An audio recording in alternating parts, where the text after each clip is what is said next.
Мен Қарағанды облысының Теміртау қаласындағы Теміртау кәсіптік техникалық колледжінің сүт өнімдерін өндіру мамандығы бойынша арнайы пәндер оқытушысы Оразалиева Әйгерім.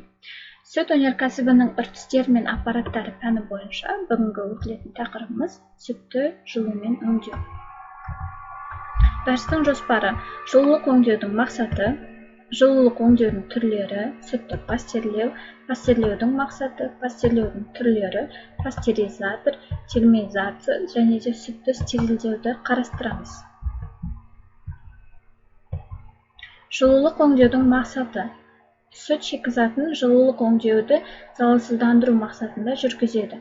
Оны микроорганизмдер өміршеңдігін тежеп қана қоймай, сонымен қатар максималды түрде сүттің бастапқы қасиеттерін сақтауға тырысу керек. Кез келген жылулық әсер сүттің бастапқы құрамы мен физикалық-химиялық қасиеттерін өзгертеді. Физика-химиялық өзгерістер дәрежесі жылулық өңдеу температурасы мен ұзақтығына тәуелді.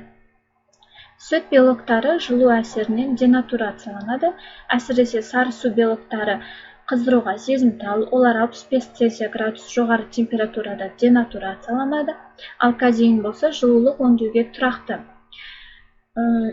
Сүт майы 100 Цельсия градусқа дейін қыздырғанда онша өзгеріске ұшырамайды. Жылулық өңдеу кезінде витаминдер, әсіресе суда еритін витаминдер ішінара ыдырайды. Сонымен қатар инактиралды тұздар, кальций мен фосфордың ерігіш тұздары ерімейтін күйге өту нәтижесінде тұнбаға түседі. Тағамдық құндылығы мен органолептикалық қасиетіне кері әсер ететін сүттің құрамдас бөліктерінің өзгеруі аз болу керек.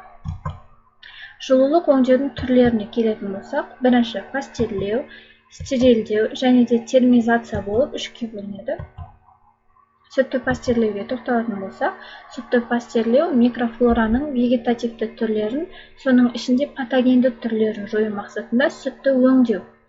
Пастерлеу тәртібі дайын өнімнің қажетті қасиеттерін, оның ішінде органолептикалық көрсеткіштерін алатындай қамтамасыз етілуі тиіс.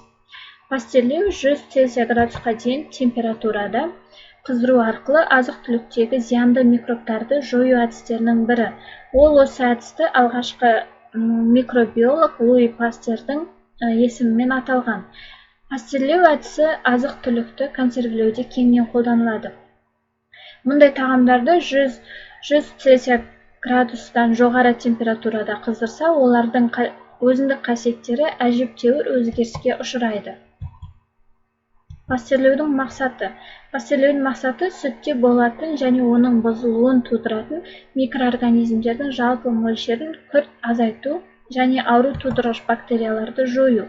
Пастерлеу нәтижесінде кәсіпорындар халықтың кең массасына тамақтану мақсатында сапалы және де санитарлы гигиеналық қалыпта қауіпсіз өнім шығара алады. Пастерлеу үшке бөлінеді: ұзақ, қысқа және де лезде. Олардың әрқайсысының өзінің температурасымен және де оны сақтау ұзақтығына байланысты. Пастерлеудің ең төмен температурасы 63 Цельсия градуста 30 минут тұрғызу. Бұл төмен температурадағы ең ұзақ пастерлеу болып табылады. Сүт өндірісінде бұдан жоғары температураларды қолданады. Мысалы, қысқа мерзімді пастерлеуде 72-75 Цельсия градуста 18-20 секунд тұрғызу. Және де моменталды пастерлеу немесе лезде пастерлеу деп атауға болады. Ол 85 Цельсия градуста одан жоғары температурада тұрғызбай пастерлейді. Пастеризатор. Сүтті арнайы аппарат пастеризаторда пастерлейді. Оның құрылымы пастерлеу әдісіне негізделеді. Пастеризатордың 3 түрі болады: құбырлы пастеризатор және келесі пластинкалы пастеризатор және де қырғыш пастеризатор болып 3 түрге бөлінеді. Сүт келесі түрде өңделеді: шикі сүт резервуардан жүзбелі клапан арқылы деңгейлі ыдысқа түседі. Онда тұрақты деңгей ұсталынады. Ортадан тепкіш насоспен ол ағыс стабилизаторы арқылы пластинкалы жылу алмастырғыштың регенерациялаудың бірінші секциясына түседі. Онда 50 Цельсия градусқа дейін қыздырылып, әрі қарай ортадан тепкіш су тазалағыштың біріне түседі. Онда сүт регенерациясының екінші секциясына түсіп, 63-62 Цельсия градусқа дейін қыздырылады да пастерлеу секциясына түседі. Онда оның температурасы бақтан келетін ыстық сумен 74-75 Цельсия градусқа дейін жетеді. Пастерлеу секциясынан сүт құбырлы тұрақтандырғышқа, одан регенерациялаудың екінші және бірінші секциясына беріліп, жылу алмасу нәтижесінде 22 Цельсия градусқа дейін суытылады. Пастерленген 4-5 Цельсия градусқа дейін суытылған сүт сақтау сыйымдылықтарына түседі. Пастерлеу сүттің барлық микрофлорасын жоймайды. Сақталған микрофлора мөлшері шикі сүтте болатын споралы және жылу төзімді микроорганизмдер мөлшеріне және де пастерлеудің температуралық тәртібін дұрыс қадағалауға негізделген. Сүтті 100 Цельсия градусқа дейін қыздырғанда сүт қанты онша өзгеріске ұшырамайды. 80 Цельсия градустан жоғары температурада пастерленген сүтте барлық ферменттер ыдырайды. Термизация. Сүттің жалпы бактериалды тұқымдануын төмендету жолымен сүтті сақтау ұзақтығын арттыру мақсатында жылулық өңдеу. Оны 65 Цельсия градус температурада 15 секунд бойы жүргізеді. Термизация төмен температуралы қысқа мерзімді жылулық өңдеу ретінде сақтау кезінде шикі сүт тұрақтылығын арттыру үшін ұсынылған. Яғни пастеризация мен термизацияның айырмашылығы бұл жерде термизация қысқа мерзімде жүзеге асады. Сүтті стерилдеу.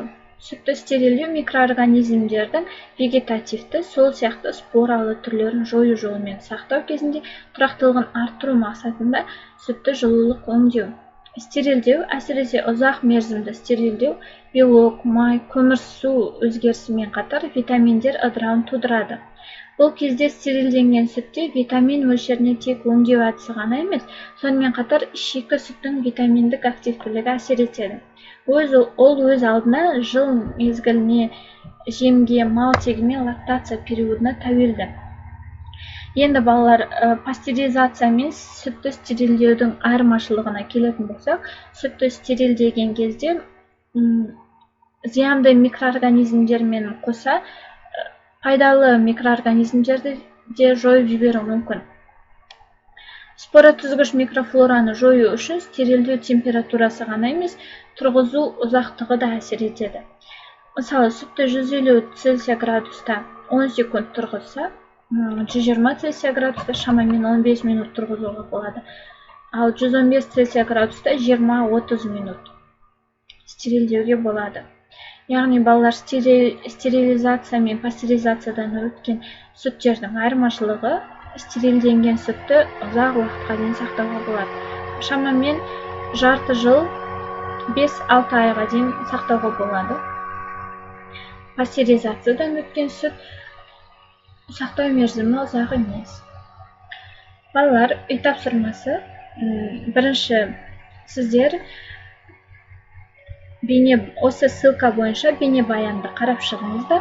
Екінші, сүтті пастерлеу стерилдеудің ұқсастығы мен айырмашылығын атап жазыңыздар. Мен жаңа айтып кеттім. Сүтті қабылдағаннан бастап өнімге дейінгі кезеңдерді жазып шығыңыздар. Және де осы берілген кестені толтырып шығуларыңызды сұраймын. Назарларыңызға рахмет. Келесі кездескенше.